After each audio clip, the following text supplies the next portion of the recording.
Magandang gabi mga kaibigan. Ngayon, muling bubukas ang pinto ng mga lihim at hiwaga. Dito sa Sigaw sa Dilim, maririnig ninyo ang mga kwentong hindi basta kwento, kundi mga bulong ng gabi, mga sigaw ng mga nilalang na nagtatago sa anino. Kaya kung handa na kayong pakinggan, isara ang ilaw, suotin ang inyong headset, at sabay-sabay tayong lumusong sa dilim ng kwento ngayong gabi. Dumadalas ang pagsusungit ng panahon. Iba ang ibig sabihin nito. Parang may inihahandang kung ano ang langit. Isang bagay. Tama. Isang sandata ang itinatago ng kalikasan na nagtataglay ng kakaiba at malakas na puwersa. Ramdam ko ang init nito. Mukhang may... Nako, tama. May bantay ito. Pero teka, bakit parang naaamoy ko sa hangin ang amoy ng anak ko? Anong kinalaman dito ni Dodong? Ang anak ko, malakas ang kutob kong buhay pa siya. Habang nagsasalita, ay napapakanot ng noo si Mang Dolpo. Para kasing may kakaiba rin siyang napapansin sa sarili na hindi maintindihan. Nako, teka. Bakit pala ganito ang pakiramdam ko? Parang may pandama akong nabuksan. Para ring nakikinita-kinita ko ang nangyayari sa kalikasan. Hindi ito normal. Anong ibig sabihin nito? Sa labas ng kubo, sa may bandang mga puno ng saging, ay may aninong nagtatago roon. Hindi matukoy kung anong nilalang ito. Bumubulong ito sa sarili. Ang tinig nito ay magaspang at malaki na parang sa isang halimaw. Huwag kayong mag-alala, Ama. Sa kabila ng kalagayan nyo, ay di ko papayagang may mangyari sa inyo na masama. Naging kampon man ako ng dilim, ay sisikapin ko pa rin na ang kabutihan ang pananaigin. Matapos yun, ay mabilis na nagtago sa dilim ang aninong yon. Ngunit ang bulong pala nito ay nasagap ng tumalas na pandinig ni Mang Dolpo. Dahilan kung kaya lalong kumunot ang noo ng matanda. May iba pa bang tao rito sa loob ng kubo? Mukhang may kasama yata ako na hindi ko namamalayan. Saka parang boses ng isang halimaw. At bakit pala ganun ang narinig ko? Naging kampo ng dilim, pero kabutihan pa rin ang pananaigin. Aba, tinamaan ng lintik. Kakaiba na talaga itong nangyayari sa akin ngayon. Sandali, at may kailangan lang akong gawin. Nagmamadaling tumayo si Mang Dolpo mula sa silyang kinauupuan. Kinapa niya ang kanyang tungkod at mabilis na tinungo ang sariling kwarto. Binuksan niya ang isang malaking baul na gawa sa hinabing matibay na hibla ng kahoy. Kailangan kong ilabas ang lahat ng itinatago kong pagontra. Panahon na para gamitin ko ulit sila. Malakas ang kutob kong. Aktibo na naman ang mga alagad ng dilim. Baka boses ng aswang ang narinig ko kanina at nasa paligid lang sa labas. Kailangan kong magsabit sa mga dingding at magwisik na rin ng matatapang na mga langis. Apurahan ng naging pagkilos ng matanda na para bang kung hindi niya gagawin agad ang lahat ng yon ay pagsisisihan niya. At habang isinasagawa ang pagsasabit ng mga pangontra at pagwiwisik ng mga langis, ay tuluyan ng nanalasa ang pagsusungit ng kalangitan. Sunod-sunod na gumuhit ang matatalim na mga kidlat. Gayon din ang pagdagundong ng nagngangalit na mga kulog. Samantala, sa kabilang panig naman ng baryo, sa kabila ng malakas na pagbuhos ng ulan at pananalasa ng mga kulog at kidlat, ay nasa labas ang 50 anyos na si Eman. Isa itong kilalang panday ng baryo. Balot na balot ito ng kapote. Sa isang kamay nito ay hawak ang isang gasera at sa isa pa ay hawak naman ang isang mahabang itak.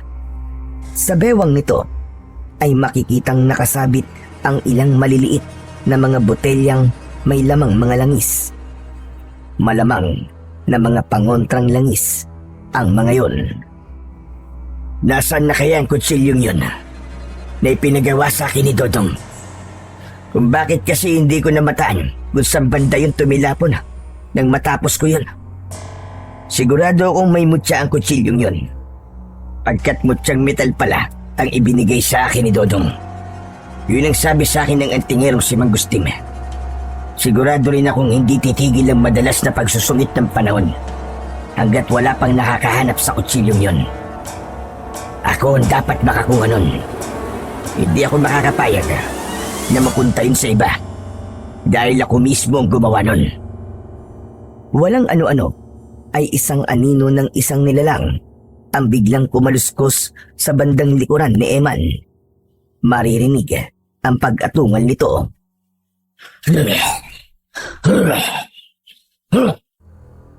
Mabilis na napalingon si Eman sa kanyang likuran.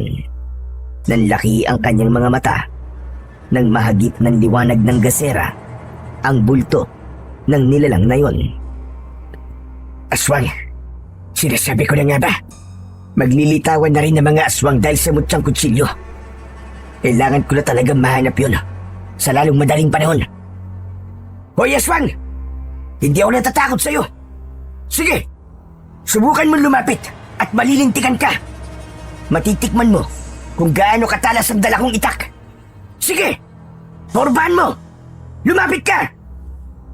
Biglang kumaripas ng takbo para magtago ang aswang.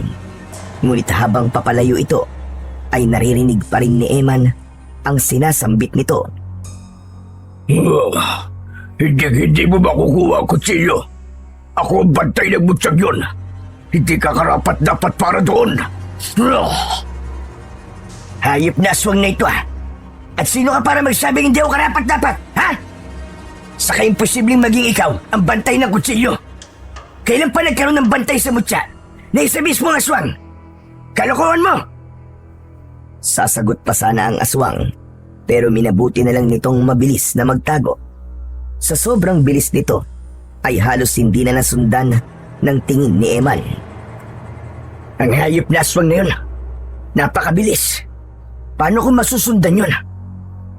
Kung totoo ngang siya ang bantay ng mutyang kutsilyo, ibig sabihin ay kailangan ko talaga siyang masundan. Pero paano ko pa yun magagawa? Lintik, napakabilis tumakas ng damuho. Kailangan gumawa ako ng paraan para mapalitaw ulit ang hinayupak na yon. Kung kailangan ko siyang painan ay gagawin ko. Masundan ko lang siya at para madala niya ako sa pinagtataguan niya ng mutyang yon. Sa puntong yon, sa isang banda pa ng baryo, ay may hinahanap din ang 18 anyos na binatang si JB Arellano. Tulad ni Eman, ay nakasuot din ito ng kapote. Ngunit sa halip na gasera ang hawak, ay isa namang flashlight. Dahil sa panakanakang pagguhit ng matatalim na kidlat sa kalangitan, ay hindi ito makatuwid ng tayo sa takot na baka matamaan. Utik na yan o. Saan ko ba kasi nahulog ang kwintas na inabigay pa sa akin ni Lolo Ambo? Proteksyon ko pa naman sana yung laban sa mga elemento ng dilim. Hindi pwedeng matulog ako ngayong gabi nang wala yun. Nakakatakot. Baka dalawin na naman ako ng masasamang mga bangungot. Ay, Lolo Ambo. Kung gumagala man ngayon ng espiritu mo pakiusap, ituro mo naman sa akin kung nasan ang kwintas oh. Hindi ako matutulog ngayong gabi na hindi ko yung nahahanap. Maya-maya pa ay nakarinig si JB ng sunod-sunod na mga kaluskos sa paligid. Kaya naman ay alerto siyang nagpalinga-linga. Medyo hininaan pa niya ang sindi ng hawak na flashlight at bagyang tinakpan ng suot na kapote ang liwanag nito. Pinakiramdaman niya ang paligid. Nanlaki ang mga mata niya nang makarinig ng parang singasing ng kung anong nilalang.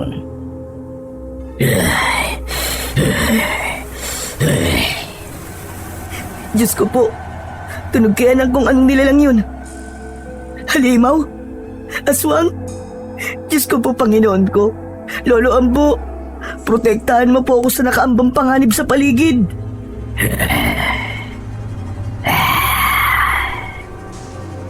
Papawala na ang ungol. Mukhang lumayo na sa banda ko.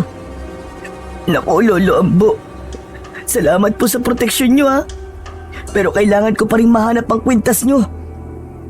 Maya-maya pa ay muling may mga kaluskos na narinig si JB sa magkabila ang direksyon. Ang isa ay parang kaluskos na may kung anong tumatakas papalayo. At ang isa naman ay parang papalapit sa kanyang direksyon. Hanggang sa isang bulto ng tao ang lumitaw sa kanyang harapan. Isang matandang lalaki na nakasuot din ng kapote at may hawak na lumang gasera. May hawak din itong mahaba at malangis na latigo sa kabilang kamay. Bago pa makareact si JB, ay mabilis na itong lumapit sa binata at sumenyas na wag maingay. Ang matanda ay ang 65 anyos na si Mangustin. Isa itong antingero. May suot itong medalyon. Huwag ka maingay. Huwag ka muna gagawa na kahit na anong ingay, iho. Makiramdam muna tayo. Hindi mo ba alam na delikadong narito ka pa sa labas ng ulanan ngayong gabi? Bakit po? Saka kahit di naman po kayo, narito din po sa labas, ha. Ayos lang na narito pa ako sa labas ng ganitong oras at panahon. Dahil isa naman akong antingero. Alam ko kung paano labanan ng mga elemento ng dilim. Maging ang mga aswang. Tignan mo ito. May suot akong proteksyon. Isa itong medalyon, iho. Nagtataglay ito ng malakas na puwersa na panlaban sa mga aswang at mga masasamang elemento sa paligid. Samantalang ikaw. Sige nga, ano ang panlaban mo kung mapapaharap ka sa isang aswang? Kung hindi mo alam, ay may isang aswang akong muntikang makasalubong ngayon lang. Mabilis na tumakas palayo nang maramdaman ang enerhiya nitong medalyon ko. Pasalamat ka na lamang at nandito ako. Kung hindi, ay malamang na ikaw na ang naging hapunan ng aswang na yon. Talaga? Sabi ko na nga, be. Naku, salamat naman po at bigla kayong lumitaw rito. Yun na po yata yung aswang na naririnig ko kanina na umuungol o sumisingasing. Natatakot nga po ako eh. Pero hindi po kaya padala lang kayo sa akin ng espiritu ng Lolo Ambo ko? At apo ka pala ni Ambo. Taga-kabilang baryo pa ako, iho. At kilala ko ang lolo mo. Ang totoo niyan ay may ibinigay ako sa kanya dati na isang proteksyong kwintas. Kayo ang nagbigay nun kay Lolo Ambo? Oo, iho. At palagay ko ay naibigay niya na yon sa isa sa kanyang mga apo. Ikaw ba? Hindi ba ikaw ang nabigyan ni Ambo ng kwintas na yon? Naku, ang totoo po niyan eh. Yun nga po ngayon ang hinahanap ko. Kaya po nandito ako ngayon sa labas kahit umuulan at malalakas po ang mga kulog at kidlat. Naiwala mo ang kwintas? Aba, kung ganon, ay hindi mo na yun mahahanap pa. Oras na mawalay sa iyo ang kwintas na yon, ay kusa na itong matutunaw at mawawala. Ganon kabilis mawala ang proteksyong kwintas na napabayaan mo. Nangyayari yon para hindi ito makuha ng puwersa ng kasamaan. Ganun po ba? Naku po, naloko na. Lagot ako ngayon. Wala na po akong proteksyon. Tsak nadadalawin po ako ng mga masasamang bangungot kapag natulog ako ngayong gabi. Tulad na lang po ng minsan kong napanaginipan. May hawak daw po akong matalas at dugo ang kutsilyo. Para po akong isang mangangatay ng hayop. At ang matindi pa po ron ay may kinakatay raw po ko. Mga katawan ng tao. Nakakadiri po at nakakapangilabot talaga. Ayoko pong makapanaginip ulit ng tulad nun. Diyos ko po, paano na kaya to? Natigilan si Mangustin sa narinig na panaginip na yun ni JB. Malalim siyang napaisip habang matiin na nakatitig sa binata. Parang may ibig ipahiwatig ang panaginip mo, iyo. O sige, ang mabuti pa ay sumama ka na muna sa akin ngayong wala ka ng proteksyon. At tamang-tama, may kailangan akong siguraduhin sa'yo. May kutob akong sangkot ka sa parang abnormal na mga nangyayari ngayon na pagdalas ng pagsusugit ng panahon. Ha? Teka, ano pong ibig niyong sabihin na sangkot po ako? Saan naman po ako sangkot? Saka ko na sa iyo ipapaliwanag ang lahat. Kailangan na natin kumilos kagad. Habang papalalim ang gabi, ay sigurado kung lalo pang maglalabasa ng mga aswang sa paligid. Mga nag-aabang din sila sa sinumang. Basta, saka ko na sasabihin sa iyo ang lahat kapag daro na tayo sa bahay ko. Halika na, sumunod ka na sa akin. Hindi mo ba naririnig yun? Naarya na naman ang mga ungol ng aswang.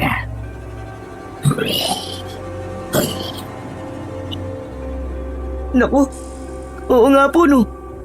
Mukhang galit na galit ang aswang sa paligid ah. Tara na po kung ganun. Nakakatakot. Ayoko po malapa ng isang aswang. Talagang hindi ka dapat malapa, iho. Sigurado kong magpapakalat ng kanilang lahi ang mga aswang. Yayang gawin ka nila kapag nagkataon. At nilisan na nga ng dalawa ang dakong kinaroroonan nila. Nag-abot din si Mang Gustim kay JB ng ilang dala nitong botelya na may lamang ayon dito ay pangontrang langis. Kahit anong magyari, iho, ay wag na wag mo yang iwawala, ha? Takot dyan ang mga aswang at mga elemento ng dilim. Kapag may nagtangka sa iyo lumapit, ay wisikan mo kagad yan at mapapasok talaga sila ng matindi. Habang naglalakad sila sa dilim, sa maulang gabing yun, hindi pa man sila gaanong nakakalayo, ay nakasalubong na nila ang panday na si Mang Eman. Nagulat pa ito nang makita si Mang Gustim. Nang mapadako naman na ang tingin nito kay JB, ay medyo napakunot ang noo nito. Aba, Mang Gustim, kayo pala yan. Hinahanap niyo rin ba mutyang kutsilyo? Para gano'n na nga, Eman. Pero hindi para sa akin. Gusto ko lang baka sigurong hindi ito mapapasa kamay ng mga elemento ng dilim at lalo na sa mga aswang. Saka gusto ko rin malaman kung sino ang makakakuha nito para matulungan at magabayan ko. Kailangan karapat-dapat ang makakuha noon. Ako ho ba, Mang Gustim? Palagay niyo po ba hindi po ako karapat-dapat para doon? Ako ho mismo nagpanday ng kutsilyong yun.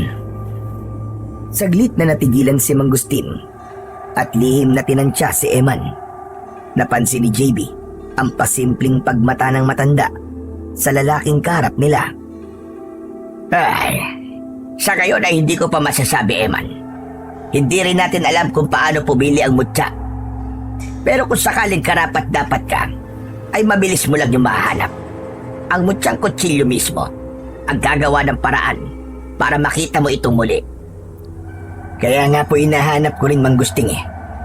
Gusto ko po sa akin yun mapunta. Pero teka, bakit kasama niyo tong apo ni Kaambo? Tinutulungan ba niyo siya? Hinahanap din ba niya ang mutyang kutsilyo? Hindi sa hinahanap niya ang hinahanap natin, Eman. Iba ang hinahanap niya. Yung naiwala niyang kwintas na bigay sa kanya ni Ambo. Proteksyon daw niya yun eh. Sa malas ay mukhang hindi niya na yun mahahanap pa. Niyaya ko siya sumama sa akin para mabigyan ko siya ng panibagong proteksyon. Nako, kung alam mo lang, kumunti ka na itong matsyempoan ng aswang kanina na nararamdaman itong medalyong ko. Nandito lang ang aswang na yon sa paligid. Gumagala-gala. Nakita ko rin ho ang aswang na yon kanina lang, Mang Gustim. Saka matanong ko lang po kayo, posible ho bang ang isang mutya ay binabantay ng isang aswang? Muling natigilan si Mang Gustim. Malalim na pinag-isipan yon. Depende, Eman. Pero posible. Bakit mo natanong yan? Wala naman ho. Naisip ko lang po. Ganitong nagsusungit ang panahon, may isang gumagalang aswang. Naisip ko lang naman po na baka bantay ng mutya ang aswang na yon. Teka po pala. Binalingan naman ni Mang Eman si JB. Di ba JB ang pangalan mo?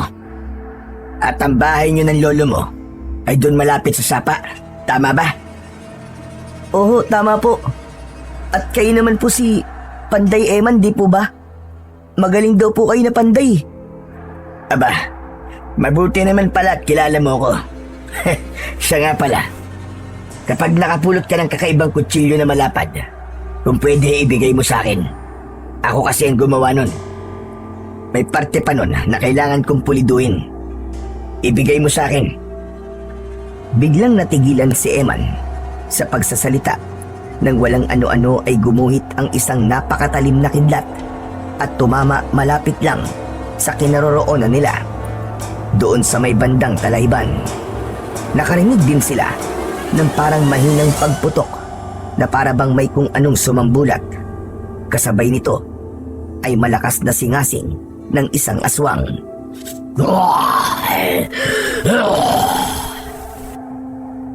Ano? Ano po yun? Tara po! Tignan natin kung ano nangyari sa bandaron. Baka may mahiwaga po tayo makikita. Si Eman ang unang kumilos. Nang wala nang sabi-sabi, ay mabilis na itong tumakbo sa may Talayban. Napasunod na lamang sina Mang Gustim at JB. Nako, ibang pakiramdam ko nito. Mukhang tinamaan ang kidlat ang mismong hinahanap namin ni Eman na mutsang kutsilyo na matador. Ano po? Kutsilyo ng matador? Oo, iho. Halika na. Sumunod ka na sa akin. Hindi ka pwedeng maiwan na mag-isa at baka bigla ang dagitin ng aswang. Parang nalilito naman na sumunod si JB. Habang tumatakbo siya, ay naalala niya ang minsan niyang naging bangungot. May nabubuo siyang kutob. Nang makarating naman sila sa may Talahiban, kung saan tumama ang kidlat, ay pare-pareho pa silang nagulat sa kanilang nasaksihan. May nilikha ang kidlat na mababaw na butas sa lupa na nagsisimula ng pasukan ng tubig ulan.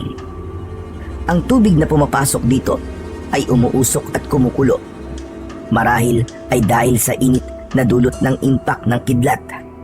Sa di kalayuan sa butas na yon, ay nakita nilang nakalapag sa damuhan ang isang malapad na kutsilyo na umuusok din, at ang talim nito ay kumikislap-kislap sa tama ng liwanag ng daladala nilang gasera at flashlight. Ngunit sa tabi nito ay nakaharang ang isang pagkapangit-pangit at sobrang nakakatakot ang itsura na isang lalaking aswang. Maskulado ang katawan nitong malangis-langis at mabalahibo. Matutulis at mahahaba ang mga kuko nito sa mga kamay. Matatalas at matutulis din ang mga pangil nito sa maumbok na bunganga. Ang suot nitong damit ay sira-sira na. Walang sino man sa inyo ang pwedeng lumapit. Aswang, tingnan nyo! May aswang! Kapwa inihinda ni Mang Gustim at Mang Eman ang mga hawak nilang latigo at matalim na mahabang itak. Mukhang tama ka, Eman. Isang aswang nga ang bantay ng mutyang kutsilyo ng matador. Humanda ka, Eman. Kailangan matalo natin ang aswang na yan para makuha natin ang mutya. Ikaw rin, JB, ihanda mo yung bigay ko sa iyong pagontrang langis. Wisikan mo ang aswang na yan kapag tinangkakang atakihin. Nanginginig ang mga kamay na binuksan ni JB ang hawak na botelyang may lamang langis habang nakamata sa mabangis na aswang na titig din sa kanya na parabang sinusukat siya. Nakipagtitigan siya rito hanggang sa hindi niya na namamalayang parang nakikipag-usap siya rito sa pamamagitan lamang ng kanilang mga mata. Para namang nakukuha niya ang ibig ipahiwatig nito nang may kung anong pasimpleng isinenyas ang isang kamay nitong nasa likuran nito na siya lang ang nakakakita. Hindi yun napansin ni Mang Gustim at Eman. Eman, ano? Sabay natin sugurin ang aswang na yan. At teka, ako palang mauna. Sisikapin ko siyang iligaw palayo. Ikaw naman, samantalayin mong sunggaban ang mutyang kutsilyo. Saka mo ko tulungan sa pakikipaglaban pagkatapos. Parang natuwa naman si Eman sa suwestyon ng matandang antingero. Sige Mang Gustim, galingan yung iligaw ang aswang na yan ha. Ako na ang bahala sa kutsilyo. Ngunit bago pa man, ay inunahan na silang sugurin ng aswang. Una muna ay dumakot ito ng putik at mabilis na nilundag ang dalawa habang inihahagis ang putik. Sa kasamaang palad ay tumama ang mga putik sa mga mata ni Mang Gustim at Mang Eman. Putik na yan oo! Ang mga mata ko! Wala akong makita! Si Mang Gustim naman ay sinikap pa rin ihampas-sampas ang hawak na nilang isang latigo. Ngunit maliksi ang aswang. Mabilis itong nakakaiwas. Si JB naman ay mabilis na tumakbo papalapit sa umuusok pa ring kutsilyo. Dali-dali niya itong pinulot tulad ng iminuestra sa kanya ng aswang. Hindi niya na inalintanang mainit ito. Ramdam niya ang init pero parang hindi naman napapaso ang kanyang balat. Tulad ng nabasa niya sa mga mata kanina ng aswang na nakipagtitigan sa kanya, ay mabilis siyang tumakbo palayo at nagtago. Tinahak niya ang papunta sa bahay nila ng kanyang yumaong lolo Ambo. Ni hindi niya na nilingon kung ano na ang nangyari kina Mang Gustim at Mang Eman. At pati na rin sa aswang na noon pala ay mabilis na ring tumakas habang patuloy na pinapalis ng dalawa ang mga putik na kumulapol sa kanilang mga mata. Buwisit na yan. Akala ko'y tuluyan na akong mabubulag Lintik na aswang na yan oo. Matinik pala ang loko. Lagot ka talaga sa akin ngayon. Ako man, ang hapdi ng mga mata ko. Pero teka nga Eman, nasa na pala ang aswang na yon? Pati si JB, nasa na ang batang yon? Tinangay na kaya ng aswang? Kapwa luminga-linga sa paligid ang dalawa. Pero ni Anino ng aswang at ni JB ay wala na silang nakita.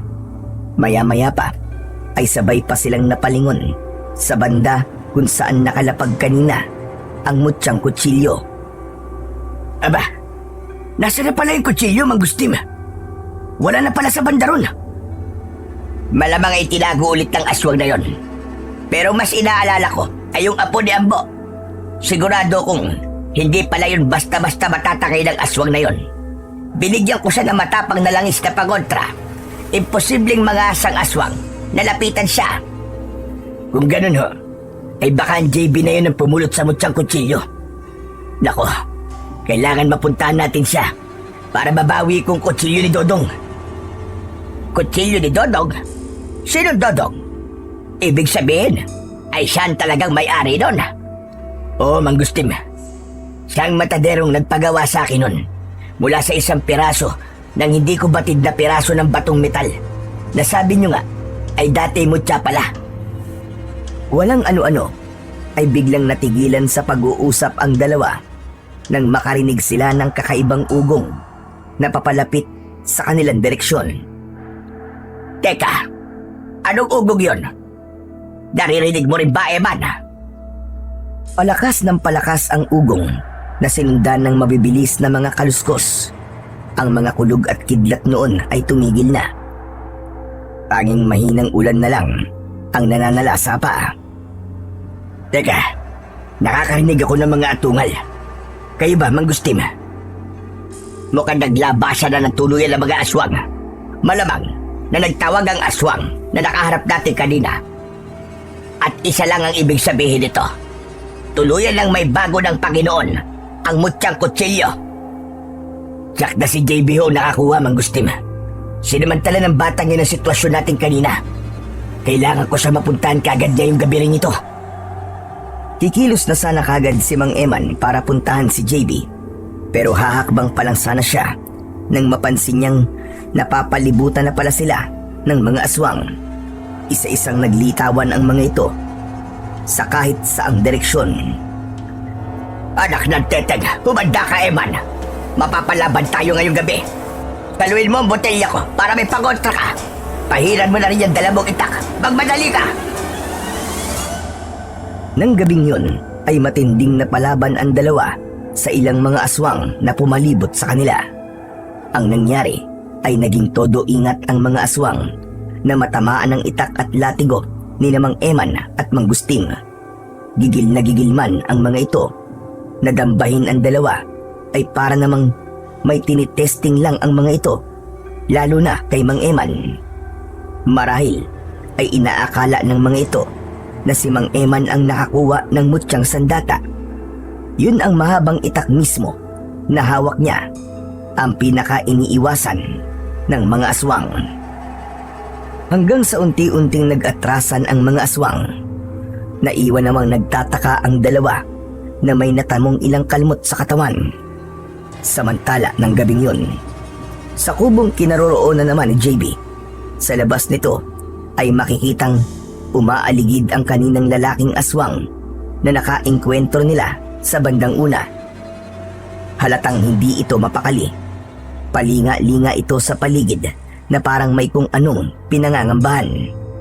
Makaraan ay biglang natigilan at nakiramdam saglit na nanlaki ang namumulang mga mata nito. Kapag kwan ay mabilis na lumapit sa dingding ng kubong kinaroroonan ni JB. Inilapat nito ang mga tenga at matamang nakinig sa ibinubulong sa sarili ng binata. Bakit kaya ako sinenyasan ng aswang na yun kanina? Nakunin ang kutsilyong to. Ayon sa matandang kasama ko kanina, tama. Isa daw tong mutsyang kutsilyo ng matador. Saka bakit parang kay gaan ng loob ko sa kutsilyong to? Pati sa aswang na yun kanina. Parang ang gaan-gaan din ang loob ko sa kanya. Tapos, maalala ko pa yung dati kong bangungot. Ano kayang ibig sabihin ng lahat ng to? Nakakatakot. Ba kung anong panganib ang idulot sa akin ng kutsilyong to ah? Teka, ibigay ko na lang kaya to kay Mang Emma na panday. Sa puntong yon, ay hindi na nakapagpigil magsalita ang aswang na si Dodong buhat sa kinaroroonan niya. Hindi na niya alintanang maaaring matakot sa boses niya ang binatang si JB. Huwag na huwag mong ibibigay ang kutsilyong yan sa panday na yun, bata. Mas makabubuting ikaw talaga magtaglay niyan. Protektahan mo ang buong baryo sa pamamagitan niyan. Ngayon na pasakamay mo na yan, ay paniguradong maglalabasan ng mga aswang at magsisimula na sila sumalakay sa buong baryo. Tukat sa narinig ay labis ngang natakot si JB. Napaatras pa nga siya palayo sa dingding kung saan nagmumula ang tinig ni Dodong. Aswang! Teka, base sa boses mo, ikaw yung aswang kanina. Tama. Wag na wag kang papasok dito sa kubo ko. Kung di, gagamitin ko sa itong mutsyang kutsilyo na to. Sige ka! Mabilis na tinangan ni JB ang kutsilyong noon ay medyo umuusok at mainit-init pa rin. Naramdaman niyang parang biglang may kung anong enerhiyang pumapasok sa kanyang kamay at dahan-dahang umaakyat hanggang sa kumalat sa buo niyang katawan. Huwag kang matakot sa akin, bata. Hindi ako masamang aswang kung yun ang inaakala mo. Katunayan ay ako ang orihinal na nagmamay-ari ng mutsyang kutsiyong yan. Hindi ko lang akalain na mutsyang batong metal pala ang naipagawa ko kay Panday Eman. Huli na, nang malaman kong oras pala na may makapulot ng mutya, ay tatambangan kagad ng mga aswang. Dahil hindi ko hawak ang mutya, sinalakay ako ng isang aswang. Nagduelo kami ng matindi at ako nanaig. Ngunit sa kasamaang palad ay nagtamo pala ako ng kagat mula sa kanya. Dahil dito ay nahawa ko ng pagiging aswang niya. Nayanggaw ako ng aswang na yun. Ganun po ba? Kung talaga mabuting aswang po kayo, mabuti pa po ay pumasok na po kayo rito sa loob at mag-usap po tayo. Pasensya na po kung pinaghinalaan ko kayo. Hindi ka na ba natatakot sa akin? Natatakot pa rin po. Pero kasi nasa akin na po ang mutsyang kutsilyo. Oras na tangkain niyo pong lapain ako. Gagamitin ko po talaga sa inyo to. Ibig sabihin ay madali ka palang magtiwala. Hindi naman po sa ganun. Basta po, May sarili po akong dahilan kung bakit madali po ako magtiwala. Pero wag na. Ayokong lumapit sa'yo at naaamoy ko ang sariwang dugo. Ayoko magpadala sa pagiging aswang ko. Hayaan mong gabayan na lang kita sa ganitong paraan. Ang importante ay sa'yo napunta ang mutyang kutsilyo ko.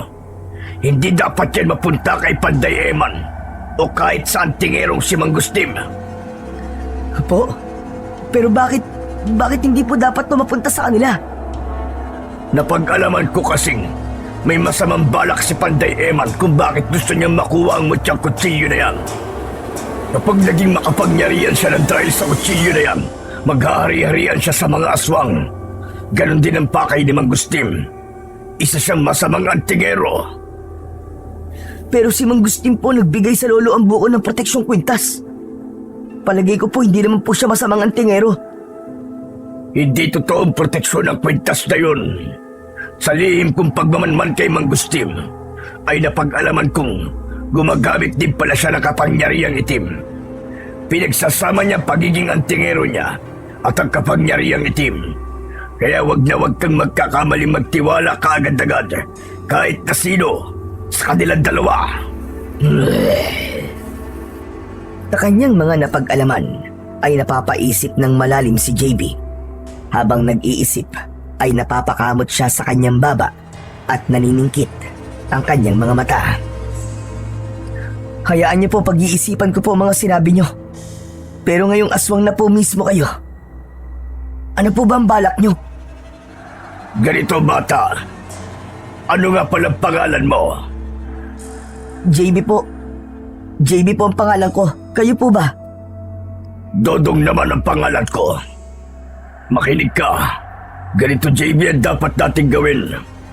Bali magiging informante mo ako tungkol sa magiging galaw ng mga katulad kong aswang.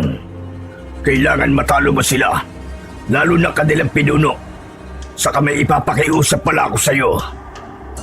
Ano pong ipapakiusap niyo sa akin? Protektahan mo ang matanda na bulag kong ama laban sa mga aswang. At siya nga pala, hindi ka na dapat pang manatili sa kubong ito. Sigurado kung pupuntahan ka rito ni Panday Eman at Mangustim para makuha mula sa'yo ang mutyang kutsilyo. Naisip ko nga rin po yan eh. Pero saan po ako ngayon pansamantalang tutuloy ngayong gabi? Tabang-tama. Doon ka na lang pumisan kay Tatay Dolpo ko. Huwag ka mag-alala. Hindi siya katulad kong Nayanggaw. Tao pa siyang tulad mo. Mas makabubuting magsama na lang kayong dalawa. Lumabas ka na ngayon din. Pero una muna ay balutin mo yung mutyang kutsilyo ng telang itim para hindi maramdaman ng mga katulad kong aswang at para rin hindi ko maramdaman ang pagkapaso mula sa enerhiyang taglay niyan. Susundin na sana ni JB ang utos ni Dodong. Pero bigla siyang may naalalang itanong. Ay teka po pala. Kung si Panday Eman po pala ang bumuo nitong kutsilyo nyo, paano pong hindi po niya to hawak? Dapat po siya na po nagmamay-ari nito, di ba? Palihim kong nasaksiyan ang nangyari nun. Pagkatapos ng mapantay ni Panday Eman niyang kutsilyo. Gabi na mangyari yun. Kitang-kita ko kung paanong biglang kumidlat ng malakas sa may pandayan ni Eman. Tinamaan ang kutsilyo, kung kaya bigla itong naihagis ng malakas sa ere ni Panday Eman. Umikot-ikot pa ito sa ere hanggang sa lumapagmalapit sa punong pinagtataguan ko. Nang sandaling yun, JB, biglang parang may nag-utos sa akin na pulutin ang kutsilyo. Itakas ko daw at itago. Nakalimutan ko na kung paano ang ginawa ko at nagawa ko damputin yung kutsilyo nang hindi ako napapano. Itinago ko sa talaybang kung saan ito tinamaan ang kidlat kanina. Kanina rin ay parang naramdaman kong ikaw ang itinadhanang karapat dapat makakuha ng mutyang kutsilyo. Kaya biglang kumidlat at inilintad ang mutyang kutsilyo. Biglang nagliwanag ang muka ni JB sa kanyang mga narinig. Parang kusa pong nakikipag-ugnayan ng mutyang kutsilyo na to sa mga makakatulong niya. Tama po ba? Matalino ka pala. Ngayon ko lang din yan napagtanto. Lalo na kaninang nagkatitigan tayo. Parang kusa tayo nagkakaintindihan. Oo nga po eh. Nagtaka rin nga po ako kanina. Kaya po pala ang ganang pakiramdam ko sa inyo at sa mutyang kutsilyong hawak ko. Ang galing po. Ngayon ba, ay ano ang nararamdaman mo riyan sa kutsilyo? Kanina po, parang may enerhiya pong bumalot sa buong pagkatao ko na nagmula po dito sa kutsilyo. Para pong sumapi sa akin. Diyan na magsisimulang gumana sa'yo ang kapangyarihan taglay ng mutyang kutsilyo, JB. Pero hudyat na rin yan ng nagbabantang pagsalakay ng mga aswang at iba pang elemento ng dilim. O siya, sige na. Kailangan na natin kumilos kagad. Tara na, sundan mo ko. Magmadali ka! Nang papalabas na si JB para sumunod kay Dodong, ay sakto namang namataan nila mula sa di kalayuan ang bulto ni Mang Gustim at Mang Eman na noon matapos atrasan ng mga aswang ay agad na nagpasyang puntahan ang kubo ni na JB. Naku man Dodong, nariyan na po sila. Kailangan na po natin magmadali. Sabi ko na nga ba, agad ka nila pupuntahan. Teka, marunong ka ba lumangoy? Opo, marunong naman po. Bakit po? Mabuti kung ganun. Sa sapa kita panadaanin para hindi ka nila mapansin at para hindi ka rin masundan. Kung sakali mang may iba pang aswang sa paligid, itali mo ng mahigpit sa bewang mo yung nakabalot na mutyang kutsilyo. Siguraduhin mong hindi yan makakalag mula sa'yo kapag lumalangoy ka na. Ako naman ay sa gilid lang ng sapadaraan pagkat hindi pwedeng lumuson sa tubig na malakas ang agos ang isang aswang na katulad ko. Gagabayan lang kita papunta sa amin ng Tatay Dolpo ko. Sa kayang flashlight mo ay patayin mo muna. Tumigil lang ulan at lumabas na ang bilog na buwan. Madali na lang nating makikita ang paligid. Sige po, tara na po. Mabilis ngunit walang ingay na kumilos ang dalawa bago pa sila maabutan ni Mang Eman at Mang Gustim. Sa sapa sila bumaba, malapit lang sa likod ng bahay ni na JB. Dahil sa kakatapos na ulan, ay medyo malakas ang agos ng sapa. Dahil dito, ay mas napabilis ang naging paglangoy ni JB. Idagdag pang hindi pasalungat sa agos ang rutang papunta sa bahay ni Mang Dolpo na tatay nga ng aswang na si Dodong. Mabilis lang na nakarating ang dalawa sa kanilang destinasyon at ang pagdating nila ay agad naramdaman ni Mang Dolpo. Agad nga itong napatayo mula sa pagkakahiga sa katre nito sa loob ng kubo. Noon ay matutulog na sana ang matanda. Naamoy ko na naman ang anak ko. Saka bakit parang may kasama siya? Aha! May taglay pang mabigat. Mainit at malakas na enerhiya ang kasama niya. Ano ang ibig sabihin ng nararamdaman kong ito? Diyos ko, parang pamilyar sa akin ang pakiramdam na to ah. Ito na yata ang inihanda ng kalikasan. Tama! Dala-dala ng kasama ni Dodong ang isang sandata. Isang mutyang sandata. Pero mahabaging Diyos na langit. Nakikinita-kinita ko rin sa balintataw ko ang isang madugong pakikipaglaban sa puwersa ng mababangis na mga aswang. Nakapainsa na ulit ni Mang Dolpo ang kanyang baul sa pamamagitan ng hawak na tungkod para maglabas pa ng mas maraming mga pangontra. Nang marinig niyang may mahinang kumakatok sa pinto ng kubo. Kaya sa halip ay ang pinto kagad ang nilapitan nito. Ngunit hindi niya kagad binuksan ang pinto. Nagsalita muna siya. Dodong anak, ikaw ba yung nasa labas? Dodong, sumagot ka. Hindi ko bubuksan ang pinto hanggat hindi ka sumasagot.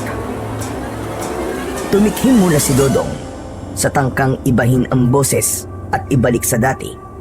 Pero nang magsalita siya ay hindi naman umepekto. Tunog aswang pa rin ito. Itay, ako nga po ito si Dodong. Pagbuksan niyo po ng pinto ang kasama ko. Aba, at bakit ganyan ang boses mo anak? Parang sa halimaw. Ikaw ba talaga yan, Dodong? Sa puntong yun, ay sinenyasan na ni Dodong si JB na magsalita. Lolo Dolpo, ako po ang kasama ni Kuya Dodong. Patawad daw po kung naging isa po siyang aswang. Yun daw po ang dahilan kung bakit hindi na po siya nagpapakita sa inyo. Pinoprotektahan lang daw po niya kayo sapagkat ayaw niya po kayong malapa. Paano ako makakasiguro sa inyong dalawa? Hindi niyo ako basta-basta maiisahan. Ako po talaga ito, Itay. May kakaiba po kayong pandama. Hindi po ba? Bakit hindi niyo po paganahin sa aming dalawa? Taglit na natigilan si Mang Dolpo at lalo pang nakiramdam. Lalong tumapang ang amoy ni Dodong at maging ang enerhiyang taglay ng mutsyang kutsilyo ni JB. Dodong, anak ko! Sabi ko na nga ba at buhay ka pa? Kaya pala naaamoy pa kita madalas sa paligid. Saka teka pala, Dodong. Ay, tama! Ikaw yung narinig ko bandang una. Kaboses na kaboses mo. Ikaw nga din yan, Dodong anak! Dahil natiyak na ni Mang Dolpo na si Dodong nga ang dumating, ay mabilis niya nang binuksan ang pinto. Dodong anak, lumapit ka sa akin. Gusto kitang mayakap ng mahigpit. Noon pa kita pinananabikan, anak ko. Maging si Dodong ay naiyak na rin sa tagpong yun. Halatang gustong-gusto niya ring yakapin ang ama. Sa huli ay hindi rin siya nakapagpigil at tuluyan na ring niyakap ang bulag na matanda. Itay, ang itay ko. Patawad talaga, Itay. Kung naging ganito na ako, hindi ko na kayo maaasikaso sa ganitong kalagayan ko. Paano pa ako makakabawi sa pagpapalaki niyo sa akin? Ako naman sana mag-aalaga sa inyo ngayong matanda na kayo. Pero mukhang hindi ko na po ito gaanong magagampanan. Patawad talaga, Itay. Patawad. Ilang saglit pa, madamdaming nag-iyakan habang magkayakap ang mag-ama. Nang malubos ay sakalang naghiwalay. Si Dodong ang unang kumalas. Mabilis na umiwas palayo pagkat biglang tumapang ang naaamoy na dugo ng kanyang itay. Siya nga pala, Itay. Si JB po pala itong kasama ko. Sa pamamagitan niya, magagampanan ko pa rin po pala ang obligasyon ko sa inyo. Siya po ang nakakuha ng mutsyang kutsilyo na ako rin po ang unang nagmamayari. Siya po ang magiging tagapagtanggol ng baryo natin laban sa puwersa ng mga aswang at iba pang masasamang elemento, pati na rin ang masasamang mga tao. Sa pamamagitan niya, ay maghihiganti ako sa mga aswang. JB! Teka, Dodong, ito ba yung uli lang nag-iisang apo ni Ambo? Yung sinabi nilang madaling magtiwala sa tao? Siya nga po, Itay. Pero may sarili rin po siyang rason kung bakit madali siya magtiwala sa tao. Pinagsabihan ko nga po siya tungkol dyan. At ano naman ang rason mo, JB Apo? Hindi magandang basta-basta na lang magtiwala sa tao. Lalo na ngayong may hawak ka ng mutsyang sandata. Kung hindi mo alam, lapitin ng tusong mga aswang na nagbabalat kayo ang sino mang may tangan ng mutya. Maging mga taong may masasamang hangarin ay magiging malapit sa iyo dahil sa enerhiyang taglay mo. Pwede po bang sa akin na lang po muna ang rason ko, Lolo Dolpo? Saka na lang po ninyo malalaman kung bakit. Alam ko naman po ang limitasyon ng pagtitiwala kahit kanino eh. Sadyang may pansariling rason lamang po ako kung bakit madali po ako magtiwala. Sige, ikaw ang bahala, iyo. Ang sa akin lang naman ay pagpapaalala. Ayoko lang may ibang makakuha mula sa'yo ng mutya. Hindi magandang mapunta ang mutya sa hindi karapat-dapat. Saka nararamdaman ko namang maayos ang rason mo. Palagi ko ay iyan din ang dahilan kung bakit napili ka ng mutya. Kung hindi maganda ang rason mo, hindi ka naman siguro mapipili. Habang nag-uusap sila, walang ano-ano ay bigla silang nakarinig ng sunod-sunod na alulong ng mga aso sa paligid. Naalerto rito ang tatlo, lalo na si Dodong. Natutunugan na ng mga aso mga katulad kong aswang sa paligid, Itay. Ibig sabihin ay magsisimula na sumalakay ang mga aswang. Ganon din ang paghahanap sa'yo, JB. Kaya pumasok ka na sa loob, dali. Itay, Isa rin yung mabuti itong pinto. Huwag na huwag kayong lalabas. Pati ang mga bintana siguraduhin yung nakasaradong maigi. Dagdagan po ninyo ang mga isinabik at iwinisik niyong mga pangontra sa bawat dingding. Ilabas na rin po ninyo mula sa baul ang iba pa niyong malalakas na mga sandatang panlaban sa mga aswang. Itay, bigyan po niyo si JB. Ikaw naman, JB. Bantayan mo maigi ang itay ko. Protektahan mo siya. Magtulungan kayong dalawa. Malakas ang pandama ni Itay. At nararamdaman kong mas lalo pang lumakas ang pakiramdam niya ngayon. Bawat iutos niya isundin mo lang para manatili kayong ligtas. Ako nang bahala sa mga katulad kong aswang na magtatangkad lumapit sa kubo. Sige po, Mandodong. Kami na pong bahala ni Lolo Dolpo. Kayo rin po. Mag-iingat po kayo. Samantala, sa kinaroroonan ng panday na si Mang Eman at ng antingerong si Mang Gustin, dismayado ang dalawa nang walang JB silang nadatnan sa kubo ng maglolong JB at Lolo Ambo. Pambihira. Saan kaya nagpunta ang batang yun, Mang Gustin? Baka naman kinuha na talaga ng aswang. Saan pa ba pwedeng magpunta ang batang yun maliban dito? Hindi, Eman. May mga sariwang bakas pa rin dito ng bilatilyong yon. Sigurado akong dumaan siya rito. Saka teka pala, parang may bakas din pala rito ng aswang sa paligid ng kubo. Nararamdaman ko sa pamamagitan ng medalyon ko. Sariwa pa ang mga bakas. Yun na nga po. Baka pinasok siya rito ng aswang. Hindi. Walang bakas ng aswang sa loob. Tanging dito lang sa labas. Lalo na sa may bandang bintana, malapit sa dingding na ito. Baka rito siya sa labas tinambangan, Mang Gustin. Hindi ka nag-iisip na maayos, Eman. Sa bagay, hindi mo nararamdaman ang bakas ng aswang na pares ko dahil wala ka namang medalyon. Halika, sumunod ka sa akin. Sundan natin ang mga bakas sa paligid na tinahak ng aswang kasama si JB. Nararamdaman talaga ninyo sa pamamagitan ng medalyon nyo? Oo naman. Malakas kaya kapangyarihan ng medalyon kong ito. Kung ganun, masusundan pa rin pala natin sila sa pamamagitan po niyan. Kailangan po nating madaliin ang paghanap sa kanila. Narinig niyo ba ang mga alulong ng mga aso? Sa pagkakaalam ko, ay hudyat yun na nakakakita sila o nakakaramdam ng mga elemento sa paligid. Malamang po na lalong naglalabasan ng mga aswang. Tama ka. Kaya humanda ka rin, Eman. Maging alerto ka sa paligid habang sinusundan natin ang mga bakas. Mag-obserba ka habang nakasunod sa akin.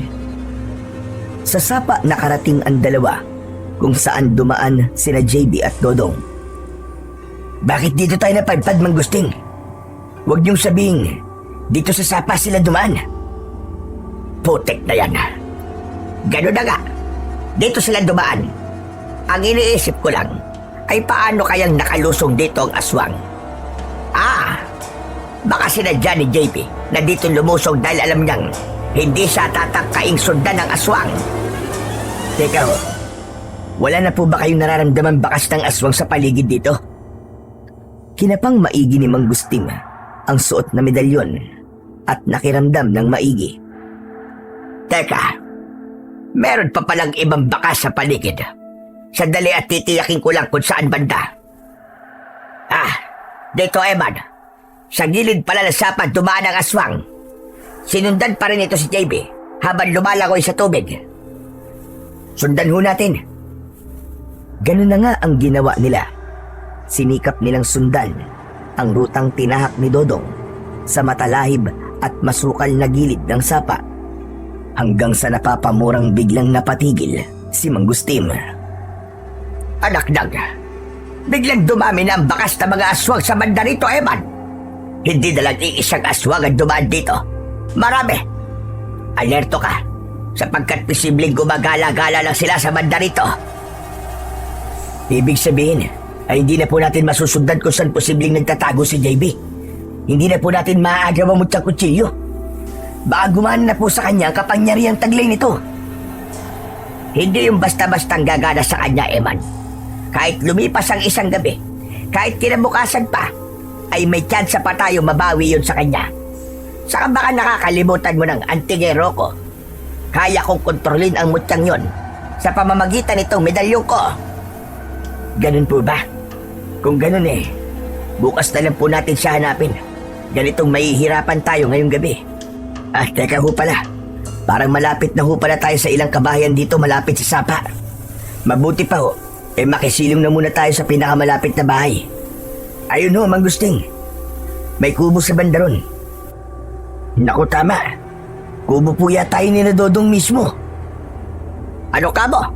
Doon ang bahay nung nagpagawa sa ilang kutsilyo gawa pala sa batong metal. Oo, mabuti pa po. Ay doon na tayo dumiretso. Matagal ko na rin pong hindi nakikita ang Dodong na yun at ang tatay niyang bulag. Ngunit ng sandaling yun pala, ay nasa paligid lang si Dodong. Kanina pa ito nagpipigil na makalikha ng anumang ingay at bastang nagmamasid at nakikinig lang. Pero nang marinig na balak ng dalawa na pumunta ron sa kanilang kubo, ay gumawa siya ng paraan para hindi sila matuloy roon. Ang ginawa niya, lumayo siya ng bahagya at lumikha ng katakot-takot na umaalingaw-ngaw na alulong. Yun ay paraan ng mga aswang ng pagtawag ng mga kasama. SOS call, kumbaga. Anong alulong yun, Mang Gustim? Nakakatakot Sabi ko nga, may mga aswang na nasa paligid lang natin, Eman. Nagtatawag na mga kasama para pumunta sa banda rito. Kailangan na nating mabilis na makaalis dito bago pa man sila magdatigan. Heto pa ang ilang botelyang pangontra. Saluin mo! Dumiretso na po tayo mabilis kina Dodong, Mang Gustim. Kailangan makarating kagad tayo ron bago pa tayo maabutan dito. At kumilos na nga ang dalawa papunta sa direksyon ng kubo ni na Dodong. Ngunit hindi pa man sila ganong nakakalayo ay narinig na nila ang mga kaluskos sa paligid na parang mula sa direksyon mismo ng dapat sana ay pupuntahan nila. Anak nang, mukhang haharangan pa yata tayo ng mga aswang, Eman. Kailangan nating lumihis sa direksyon. Sa bandang kanan tayo, madali ka! Hindi, sa bandang kaliwa tayo, Mang Gustim. Walang mga bahay sa bandar yan. Baka maligaw pa tayo. Maniwala ka, Eman. Dito tayo sa kanan. Tandaan mo, kapag napapaharap ka sa sitwasyon tulad nito, ay kailangan mong pumili sa kanan o sa kaliwa.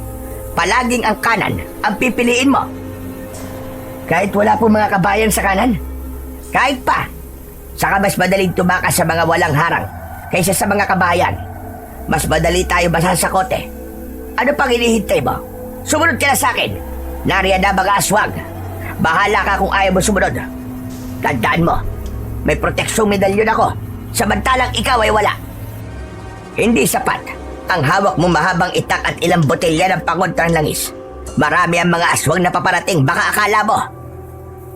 Dahil sa mga sinabi ni Mang Gustin at napagtantong madedehado nga siya laban sa mga aswang, kung sakaling mapalaban na mag-isa, ay napilitan na ring sumunod si Mang Eman kay Mang Gustin. Samantala, dahil sa direksyong tinahak ni Mang Gustin at Eman ang punteriya ng mga tinawag niyang mga aswang, ay sinamantala naman ni Dodong ang pagkakataon para balikan si Mang Dolpo at JB. Binili na niya ang dalawa ng dapat gawin. Nakipag-usap siya malapit lang sa dingding ng kubo sa labas, sa banda kung saan pasadyang hindi nagsabit ng mga pangontra o nagpahid man ng langis si Mang Dolpo. Itay, madali kayo ni JB. Magdala kayo ng maraming mga pangontra at mga sandata mula sa baul at lalabas kayo. Teka anak, nararamdaman ko ang presensya ng maraming mga aswang sa labas. Naririnig ko rin ang parang gigil na mga ungol nila. Kung lalabas kami, ay baka mapahamak kami ni JB.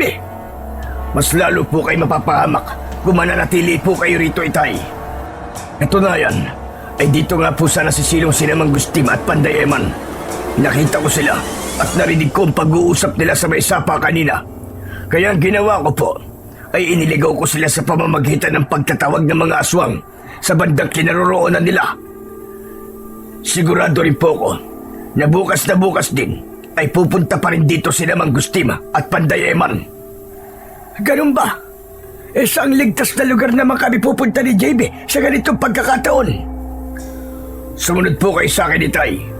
Matagal na rin po akong nakagawa ng sikretong maliit na yungib sa gilid ng tagumpahagi ng sapa.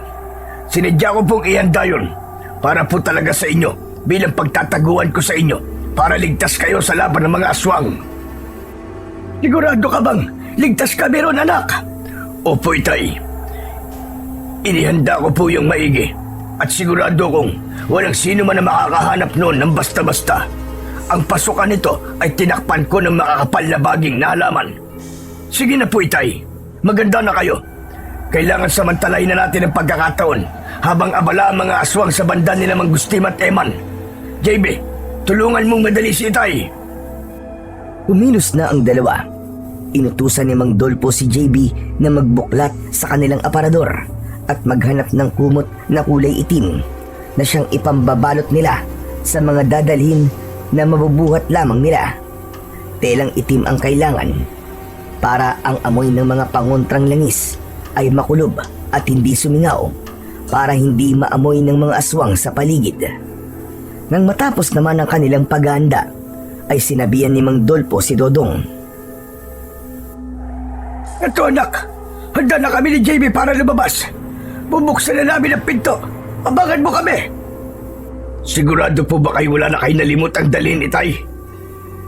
Oo, dala na namin ang lahat ng kailangan.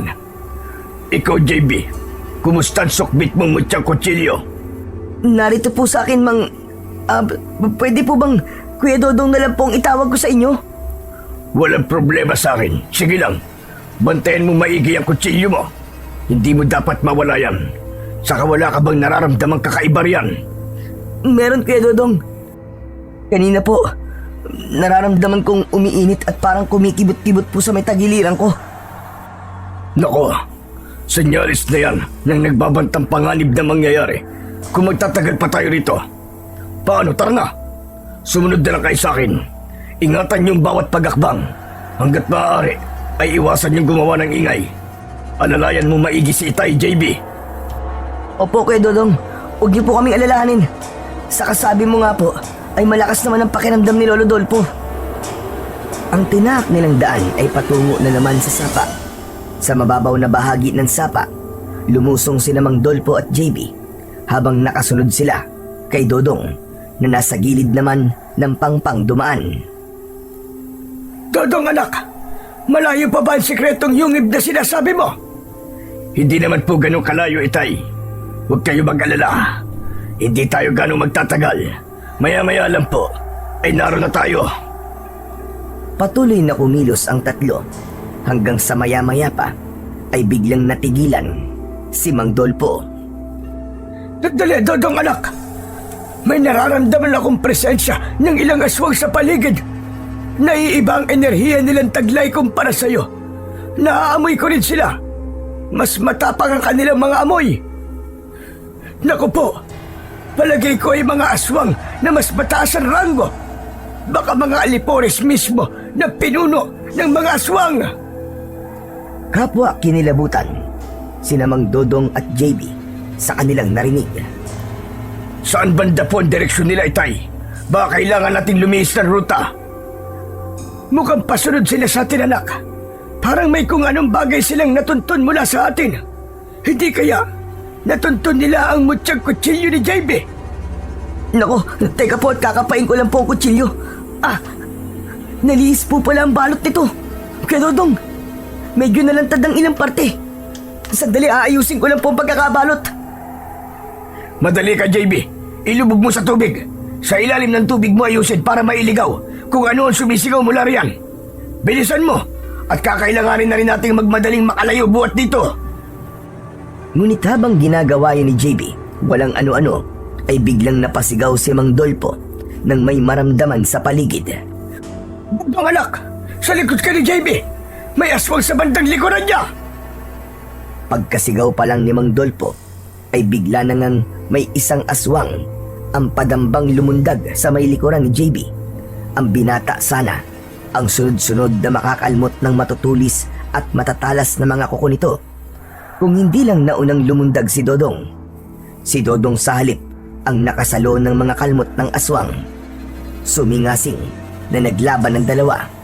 Maririnig ang nasasaktang pag-ungol ni Dodong. Parehong napapaso ang dalawang aswang sa tubig, kung kaya paahon silang patuloy na naglaban. Dahil sa nakikitang parang nadedehado si Dodong, ay tatangkain sanang tuluyan ng ilantad ni JB ang binabalot na mutsyang kutsilyo, pero narinig niya ang babala ni Dodong nang mapansin ang balak niyang gawin. Huwag! Tumigil ka! Huwag mong ilalagtad yan, JB! Huwag mo na ngayon! Pero paano ka, Kuya Dodong? Anong pwede namin gawin para matulungan ka? JB, apo! Pakiramdaman mo lang yung mutsak kutsilyo. Mag-concentrate ka! Damin mo ang enerhiya niyan! Una ay nag-atubili pang sumunod si JB. Ngunit habang nakikita niyang lalong nadedehado si Dodong sa kalaban, ay napasunod na rin siya. Mariin siyang pumikit at mahigpit na tinignan ang nabalot na niyang mutsyang kutsilyo. Walang ano-ano ay naramdaman ni JB na nagpabalik-balik sa katawan niya ang mainit-init na enerhiya ng kutsilyo, hanggang sa maramdaman niyang parang umakyat ito sa kanyang ulo at hanggang biglang uminit ang kanyang mga mata. Nang idilat niya ang mga mata, ay muli niyang sinulyapan ang banda ng naglalabang sina Dodong at isa pang aswang. Pareho pang natakot ang mga ito. Maging si Mangustim ay natakot. Paanong hindi ay biglang naging kulay apoy ang mga mata ni JB. Pumikit ka, Kuya Dodong! Huwag kang titingin sa mga mata ko! Ang kalabang aswang ni Dodong ang sa halip ay matalim na tinitigan ni JB. Nagtagumpay naman siyang matitigan ito sa mata. Ano pat nagsimulang mag-iba rin ang kulay ng mga mata nito. Medyo nagkaroon din ng konting kulay na parang sa apoy. Ngunit dahil sa labis na takot, ay binawi kagad ng aswang ang pagkakatitig nito kay JB at mabilis na kumaripas ng takbo patakas. Katakot-takot ang pag-atungal. Hahabulin pa sana ni Dodong ang aswang na yon, ngunit pinigilan siya ni JB. Huwag niyo na po siyang habulin, kay Dodong. Hayaan mo na siyang makatakas. Hindi maaari, JB. Malamang ipapaalam niya sa kanilang pinunuan tungkol sa'yo. Kapag nalaman ng pinunuan tungkol sa'yo, ay tsak nakikilos kagad sila at gagawa ng plano para mahuli at matalo ka. Magmamadali sila. Hindi mo pa naman ganong gamay ang mutsyang kutsilyo mo. Nang puntong yun, ay bumalik na sa dati ang mga mata ni JB. Ngunit nang makita naman niya ang dugo ang itsura ni Dodong, ay bigla siyang nanginig. Unti-unting nanghina at hinimatay. Mabuti na lang at napakiramdaman kagad yun ni Mang Dolpo. Alerto nitong hinawakan ang kamay ng binata. Dodong! Alalayan mo kami! Madali ka! Ano nangyari sa kanya, Itay? Epekto ho kaya ng nilabas niyang kapangyarihan ng mutya na kutsilyo? Hindi, Dodong. Hindi yun ang nararamdaman ko sa kanya. Kung ganun, ay ano po ang dahilan ng pagkakaganito niya? Buhatin mo na lang siya, anak. Kailangan makarating na muna tayo sa sinasabi mong sikretong yungib. Doon na lang natin pag-usapan ang lahat. Sige na! Habang nararamdaman kong natutuloy pa ang enerhiya ng mga aswang na matataas ang ranggo. Ang nailis ang enerhiya ng kutsilyo ni JB dahil sa nangyari kanina. Sige po, pero umahon na rin po kayo. Sa gilid na lang po tayo na sa padadaan. Hindi ko kayo maaalalayan sa tubig. Mabilis ngunit maingat silang kumilos patungo sa kanilang destinasyon. Nang makarating naman sila sa sikretong yungib, ay kagad inayos ni Dodong ang mga kailangang ayusin. Pagkalapag niya sa wala pa ring malay na si JB sa ibabaw ng isang malaki at malapad na bato, inalalayan din niyang makaupo. Sa kalapit ding medyo malapad na bato si Mang Dolpo. Makaraan ay sinindihan niya ang ilan pang sulo na nakasabit sa bawat dingding ng yungib. Sa pamamagitan ng isang sulong, hinayaan niyang nakasindi nang lumabas siya rito sa bandang una. Matapos matiyak na maayos na ang lahat, ay binalikan ni Dodong si JB. Wala pa rin siyang malay, Itay.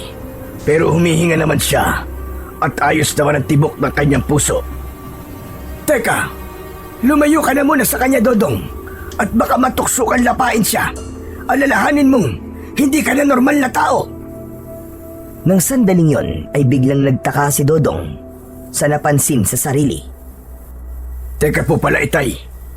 May napapansin akong kakaiba sa sarili ko. Ano? Ano ang napapansin mo sa sarili mo? Parang hindi na po ako naaakit sa sami ng dugo ni JB, Itay. Pati na rin po sa inyo. Ano kaya ang ibig sabihin nito?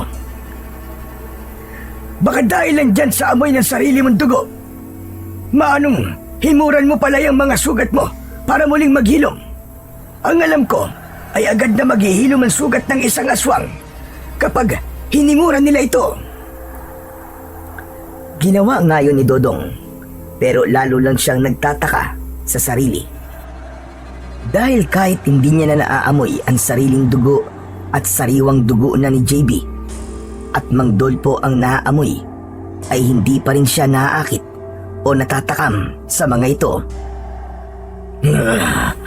Ngayong hindi ko na po naaamoy ang sarili kong dugo, Itay, at dugo na lang po ninyo ni JB ang naaamoy ko, ay hindi pa rin ako naaakit o natatakam sa amoy nyo.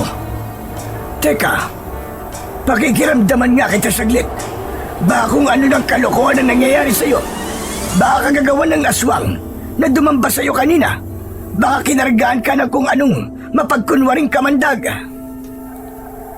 Ngunit sa halip na si Dodong ang mapakiramdaman ni Mang Dolpo, ay may kakaibang enerhiya naman siyang nararamdamang sumisingaw sa katawan ni JB. Aba, teka! May hudyat na ipinahahatid sa akin ng enerhiya ng mutyang kutsilyo ni JB. Alam ko na kung bakit biglang nawalan ng malay kanina si JB. Ano pong dahilan, Itay? Paano na ito? Paano niya magagampanan ng maayos ang pagiging tagapangalaga ng mutya ng kutsilyo mo, Dodong? Tay, ano pong ibig niyong sabihin? May isang malalang kahinaan si JB, anak, na maaaring makaapekto sa kanya kapag napalaban na siya sa hukbo ng mga aswang. Takot siyang makakita ng dugo. Manginginig siya at hihimatayin kapag nakakita ng dugo. Ano? Pero bakit siya pa rin ang napili ng mutya kung may ganyan po pala siyang kahinaan? Kailangan nating mag-isip ng paraan kung paano natin siya matutulungan, Dodong. At teka, pagtutuunan ko na lang muna ng pansin ng maigi at masakit sa ulo ang inihahatid sa akin. Mariing pumikit si Mang Dolpo sa tindi ng hudyat ay napapahampas siya ng hawak na tungkod. Nang matapos ay halos hingalin siya at habol hininga. May iniutos sa akin na gawin ng mutyang kutsilyo, Dodong. Madali ka. Maghanap ka ng kahit na anong bagay sa paligid na kulay manilaw-nilaw na berde at ibigay mo sa akin. Kulay manilaw-nilaw na berde po. Oo, anak. Yung pala ang paboritong kulay ni JB. Sige na. Maghanap ka kagad habang hindi pa nanunumbalik ang malay niya. Hindi naman nahirapang maghanap ni Dodong, pagkat sa mga baging lang mismo sa may bukana ng yungib ay may namataan kagad siyang sariwang mga usbong na kulay manilaw-nilaw na berde. Namitas siya ng isang usbong at kagad ibinigay kay Mang Dolpo. Ang sumunod na ginawa ni Mang Dolpo ay kinuha niya ang mutyang kutsilyo sa may tagiliran ni JB at inalis ang balot nito. Teka, Itay. Bakit parang hindi ako naapektuhan yan habang tinatanggalan nyo ng balot? Alam ko rin kung ano nangyari sa iyo, anak. Sinamantala pala ng enerhiya ng mutyang kutsilyong ito na lihim kang ihanda para sa gagawin ko ngayon para maayos natin ang kahinaan ni JB. Nangyari ang lahat kaninang kinarga mo si JB, anak. Nang madikit ang balat mo sa kanya, ay humawa sa balat mo ang enerhiyang lumulukob sa kanya mula sa kutsilyo. Ang nangyari, nabaliktad ang pang-amoy mo sa kanyang dugo. Pati rin pala ako ay nalagyan din ng enerhiya dahil nadidikit din ako kay JB. Kaya kahit pati dugo ko ay hindi na rin mabango sa pang-amoy mo. Dahil din sa ilang enerhiyang pumasok sa'yo, kung kaya hindi ka na ganong naapektuhan dito sa kutsilyo ngayon. Ang galing naman po ng kutsilyong yan. Palibasa po kasi ay ako ang unang nakahawak niyan. Mukhang yun po ang mas tamang paliwanag kung bakit naging posible ang lahat ng ito, Itay. Ganun na nga. O siya, ihanda mo na yung braso mo at susugatan kita nitong kutsilyo. Ano po? Pero bakit niyo po ako susugatan? Kailangan ng dugo mo para mabaliktad ang kulay ng dugo sa paningin ni JB para hindi na siya matakot sa kulay nito. Kaya po pala kailangan ng isang bagay na kulay manilaw-nilaw na berde at dugo. Papatakan nyo ng dugong aswang ang usbong. Alam ko na po ang gustong mangyari ng enerhiya ng mutyang kutsilyo. Babaligtarin ang kulay ng dugo at gagawing kulay manilaw-nilaw na berde na paboritong kulay naman ni JB. At hindi lang basta-basta babaligtarin. Iba rin na magiging tingin niya sa pagdaloy, pagbulwak o pagtilamsik ng dugo. Magiging para rin itong mahika na parang pulbos na nagniningning. Hanep po pala, sa ganung paraan nga naman ay mukhang kawiwilihan pa niyang makipaglaban sa mga aswang. Magiging parang laro lamang sa kanya ang lahat. Nang gabing yon, matagumpay na naisagawa ni Mang Dolpo ang pagbaliktad sa kahinaan ni JB. Ngunit ng gabi ring yun ay isang alyansa ang nangyari sa pagitan ng puwersa ng mga aswang at ng antingerong si Mang Gustim at ng panday na si Mang Eman. Nangyari kasing nang ma-corner sila ng mga aswang ay nakiusap si Mang Gusting na huwag silang patayin ng mga ito. Bilang kapalit ng kanilang buhay ay maglilingkod daw sila sa mga ito at magiging kaalyansa ng mga ito. Gagamitin din ni Mang Gustim ang kanyang medalyon at pagiging antingero para tulungan ang mga aswang na matalo ang may hawak ng mutyang kutsilyo. Nakarating sa pinuno ng mga aswang ang alok na yon ni Mang Gustim at pumayag naman ito. Pinapasok si Mang Gustim at Mang Eman sa baluarte ng mga aswang at nagsagawa sila ng sandugo. Maliban pa rito ay kinargahan ng pinunong aswang si Mang Gustim ng mahikang itim nito, maging si Mang Eman. Ang naging resulta ay nangitim ang mga palibot ng kanilang mga mata. Tanda yon na kalahating tao na sila at kalahating aswang. Maging ang medalyon ni Mang Gustim ay kinargahan din ng pinunong aswang ng mahika nitong itim. Matapos ang lahat, muling pinalaya ng pinuno ang dalawa na may mahigpit na atas at babala sa kung ano ang mangyayari sa kanila. Oras na bumaliktad sila. At sumapit na nga ang kinabukasan.